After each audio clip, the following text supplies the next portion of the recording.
Welcome everyone. Today we're going to talk about the Papillon Butterfly Shawl pattern.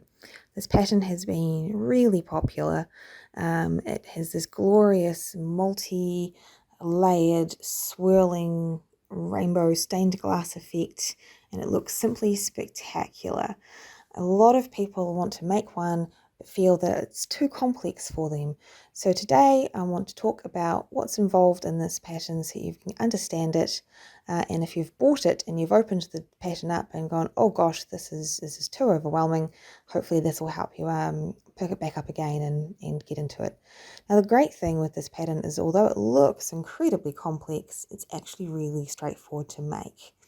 All of the techniques in the pattern are really accessible to beginners. So if you're just starting out with knitting, that's fine. Don't be put off and think that you can't do this pattern. You absolutely can. The hardest part is keeping track of where you're up to and doing lots of counting. And there are ways we can help with that. So let's just say you've got this pattern and you've bought it and you open it up. You are going to be confronted with lots of text. And one of the things that we have heard is that it is really overwhelming. So we're going to talk a bit about this to help you understand and feel a bit more confident with it. So the very first page is your standard information about the pattern, about what you need. The yarn, the needles and equipment. Now, the kits that we sell, which have been super popular, is one skein, 100 gram skein of 4-ply fingering weight in a solid colour for your contrast, and 2 skeins of unique fingering in the multi for your main colour. You can make this shawl with any 200 grams of main colour and 100 grams of contrast colour. And this lot that we've got here is our most popular combination, which is 3004 and Thuya, which is black. So I thought it would be helpful to get an overview of how the pattern actually, the design actually works and to make this incredible effect. And it's very, very straightforward. And there is actually a diagram in here. So we're going to just flip a couple pages in. And here is the finished shawl. So we're just going to focus on that. Now it is worked in stripes. So you cast on at this point here and you work in stripes, changing yarns at this edge and then back and changing. The main colour stripes use short rows to make these shapes, and the contrast colour stripes are just even the whole way along, so they form these thin lines. So the short rows which make these shapes, I have a shawl here that we can have a look at. The short rows, you simply work your way along and then you zigzag, turning your work backwards and forwards. And then when you finish doing that, you carry on.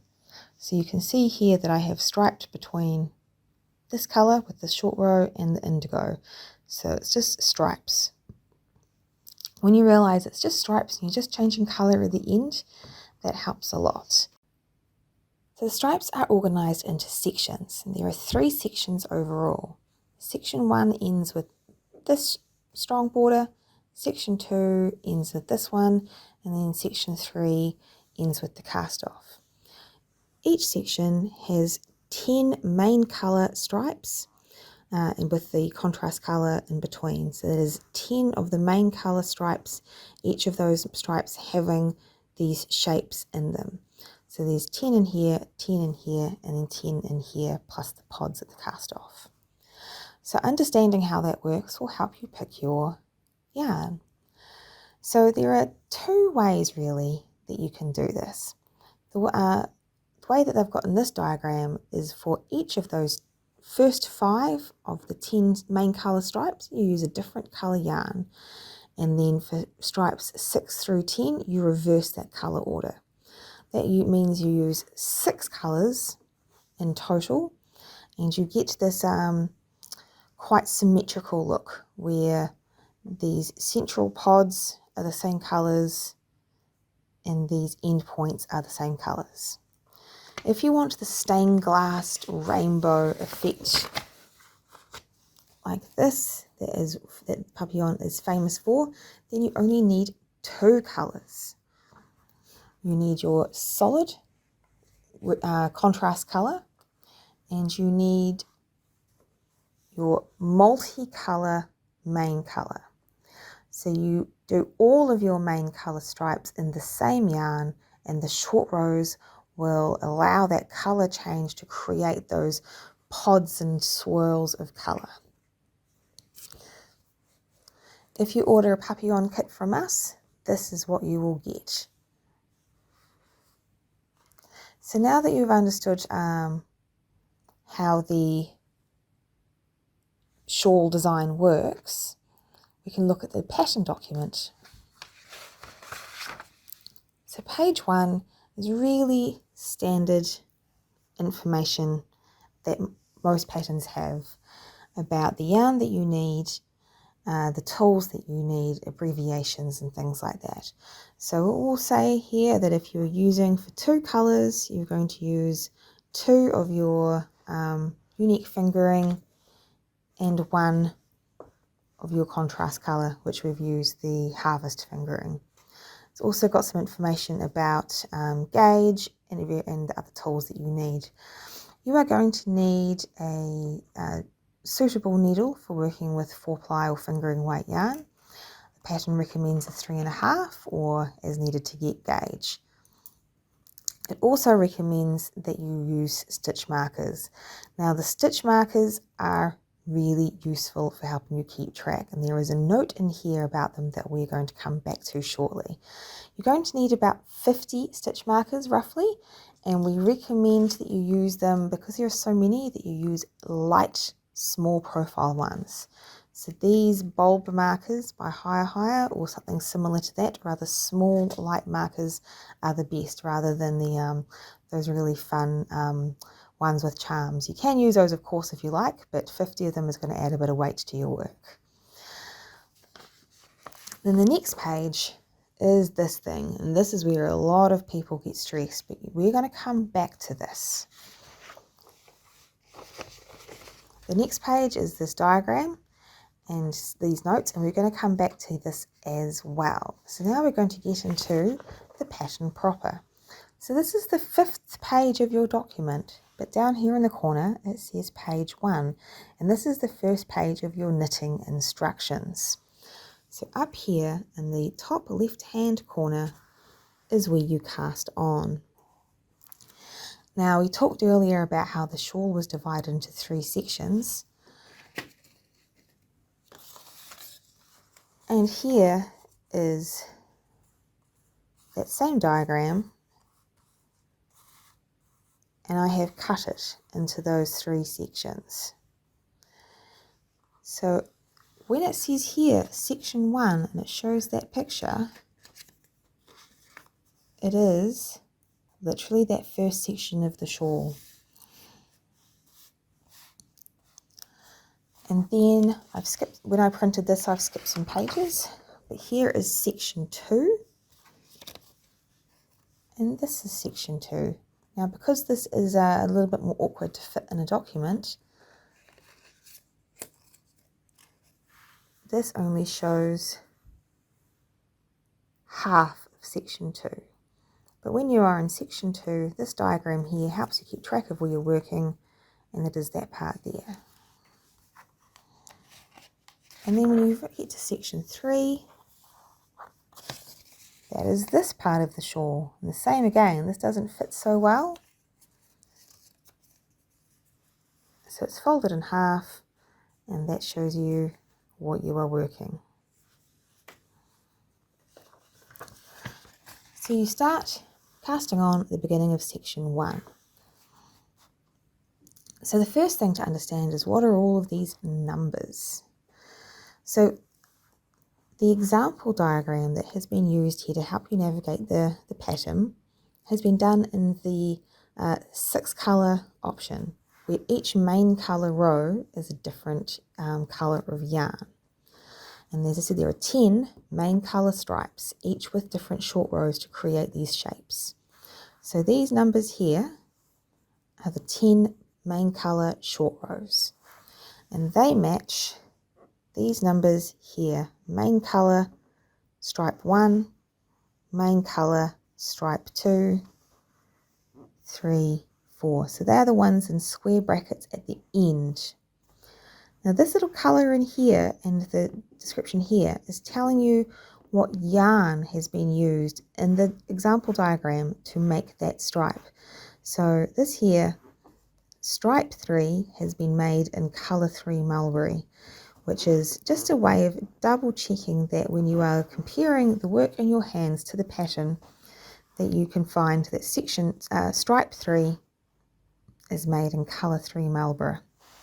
So of course stripe 5 and stripe 6 are both the same colour, and you can see here that stripe 5 is done the first time in colour 5, and then stripe 6 is also done in colour 5.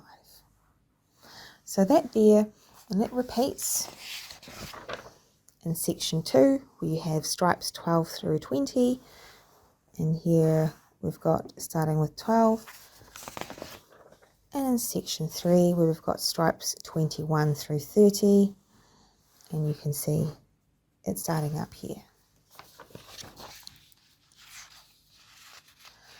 Now after you have done your cast on, it's reasonably straightforward, your first couple of rows. We're going to come to row 5. Row 5 is an increase row.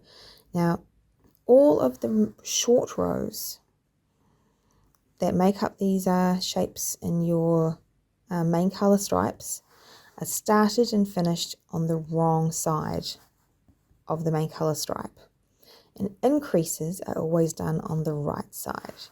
So row 5 is your first increase right side row.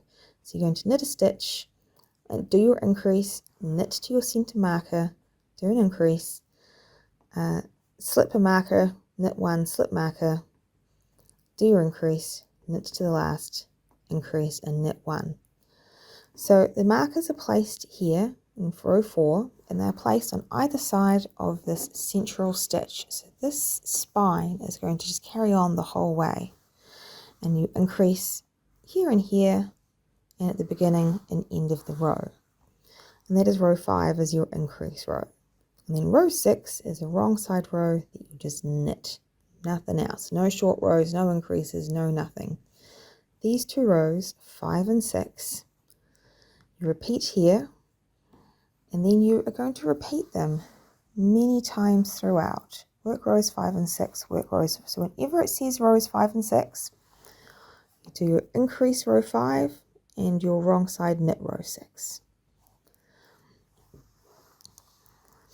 Then as you work your way through, eventually you're going to start getting to your short rows. Now your short rows is that when you turn your work in the middle of the row to do the zigzags to make all the shapes in your main colour stripes. And you're going to just do basically as it says. So in this case you've got 41 stitches in your row, and you're going to only knit 31 of those before you wrap and turn. And then you're going to go back and do 10, do some increases, wrap and turn. 21, and you're going to do this and zigzag your way backwards and forwards following these instructions until we get to work row 5. Now the final thing to be aware of, second to final thing to be aware of, is this note about adding markers. So in this wrong side row here, it's going you to place extra markers, and you'll notice that there is a 10 stitch increment between them. The note that it is referring to is this note here on the main page. So after this instruction to place markers, it will not tell you anywhere else in the pattern to place additional markers. But the expectation is that as your stitch count grows with those on these increase rows, that over time you'll add additional stitch markers, always keeping 10 stitches between markers. So that the as it grows, you'll add markers. Now the other part to be aware of in here is these red and orange squares, and we also have some green and blue squares. Now as you can see, The short rows take up quite a few steps to write them out. And if you look closely at the full diagram, you'll notice that some shapes, like these three here, which are the same as these three here, which are the same as these three here, are the same shape. So they use the same instructions over and over again. And rather than put them in here repeatedly, they are in here as a shortcut. So each of these corresponds with a shape which is used in here multiple times. So when you come to in the instructions and it says red square, it means you're going to work your wrong side. Your red square starts with the right side instruction. You work these wraps and turns. You finish with your right side and you turn at the end. And then you are ready to begin your next wrong side instruction. And that is how the squares work. Now, one of the things the designer has made is that you can cut that part off. And it has your rows 5 and 6 and all of your squares. So you can just keep that on hand. And as you come to instructions to refer to rows 5 and 6 or to refer to one of the squares, you can just have a look at it and it's all good to go. Now the final thing is after you have done all that work, putting all those stitch markers in, how do they help you out? That takes us back to this page, which is at the beginning of the pattern, and a lot of people find it quite confusing. All this is a count of stitch markers and stitches.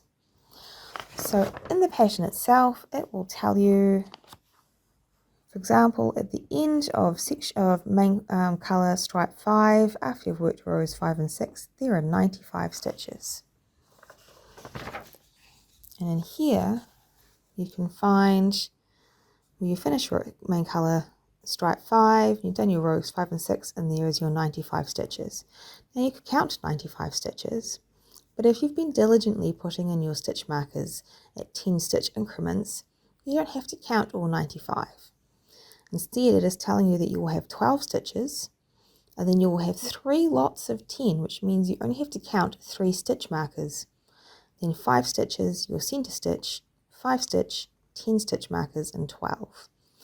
It will make sense once you have got your stitch markers in place and you're working your way along and adding them out. You don't have to use this at all. I know people who don't use it at all. I found it useful, particularly when we're coming down to here and we've suddenly got 449 stitches. And rather than counting 449, I could count 7 stitches and then just count 21 stitch markers and then count 7 stitches, my center stitch, and repeat.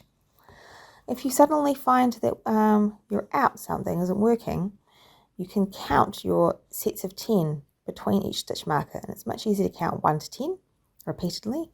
And then if you find that somewhere you've only got 9, you know that that's probably where your problem is.